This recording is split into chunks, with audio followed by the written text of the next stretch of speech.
લાલાએ ત્યાં જમવા બેઠો તો વિષ્ણુ ભગવાનનું સ્વરૂપ જોયું. લાલાએ કહ્યું આ બ્રાહ્મણને હવે દુઃખ નથી દેવું. એના ઈષ્ટદેવ વિષ્ણુ પરમાત્માને બોલાવે છે. લાલો ચત્રભુજ સ્વરૂપે થયો.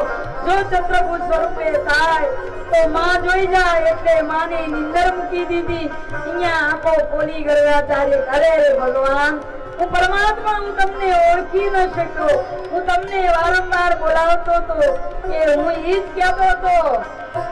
ગર્ગાચાર્યને કે ભૂદેવ હું તમને એ જ કહેતો હતો કે તમે મને બોલાવો છો હું ખીર ખાવા આવું છું અને પાછા મારી માને તમે ફરિયાદ કરો છો કે લાલો તાળો ખીર અબડાવી જાય છે. ઈષ્ટદેવને જોતા ગર્ગાચાર્યની આંખમાં હર્ષના આંસુ આવ્યા. દંડવત પ્રણામ કરે છે. માને આ લીલાની કઈ ખબર નથી. કનૈયાએ ખીર ખાધી. ગર્ગાચાર્ય ખીર ખાઈ પ્રસાદ આરોગી. પરમાત્માનો પ્રસાદ મને મળ્યો. કોના લીધે? વસુદેવ અને દેવકીના તપને લીધે. યશોદા તારે આંગણે આજ પ્રસન્ન પરમાત્મા આવ્યા છે. ત્રિલોકનો નાથ આવ્યો છે. ગર્ગાચાર્યમાં કહ્યું મહારાજ મારી ગોદમાં બેસો. બાલકૃષ્ણ થઈ ગર્ગાચાર્યની ગોદમાં બેસી ખીર ખાધી. ગર્ગાચાર્ય આજે માનવ ધન્ય બની ગયો છે. કયું મારો માનવ આજે ધન્ય છે. માતા યશોદા જાગીને જુએ છે. કનૈયો ગર્ગાચાર્યની ગોદમાં બેસીને ખીર ખાય છે. જશોદાએ માથું કૂટ્યું. અરે રે આ બ્રાહ્મણની ખીર અબડાવી નાખી. ભગવાન આ બાળકને હવે મારે શું કરવું? ગર્ગાચાર્ય કહે યશોદા તમારો લાલો ભલે મારા ખોળામાં બેસીને ખીર ખાય મને તમારો લાલો બહુ વાલો લાગે છે. લાલાની લીલા કોઈ નથી જાણતું. સુખદેવજી મહારાજ રાજા પરીક્ષિતને બધી લીલાઓ કઈ સંભળાવે છે. સુખની વાણી નથી સાક્ષાત કૃષ્ણની લીલાઓ પોતે વર્ણવે છે. માતા યશોદા કોણ ના ગોદમાં કનૈયો બેસે છે. કાલી કાલું બોલે છે ને કહે છે માં મને કોયલ જેવું બોલતા આવડે છે. હું બોલું? કનૈયો માને કહે છે માં મને કોયલ જેવું બોલતા આવડે છે. માં મને મોર જેવું નાચતા આવડે છે. હું નાચું?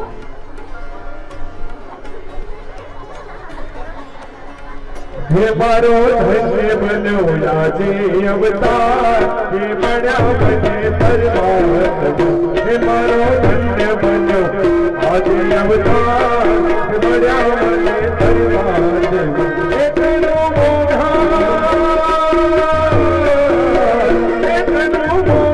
ने मोड़ा सत्कार हे बड़ा बने दरबार हे मारो धन्य बनो राजे अवतार बड़ा मुझे परमात्मा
મને મોરની જેમ નાચતા આવડે છે. આ મોરની સાથે છે કોણ છે?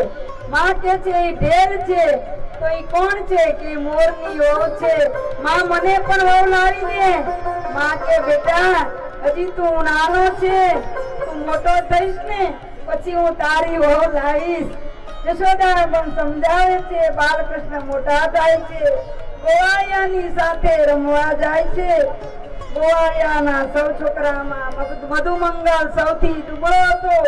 મધુમંગલ ઋષિનો પુત્ર હતો, તેને બહુ દુર્બળ હતો. કૃષ્ણ કહે છે, અરે મધુમંગલ, તું દુબળો કેમ છે? મારા જેવો તગડો કેમ નથી?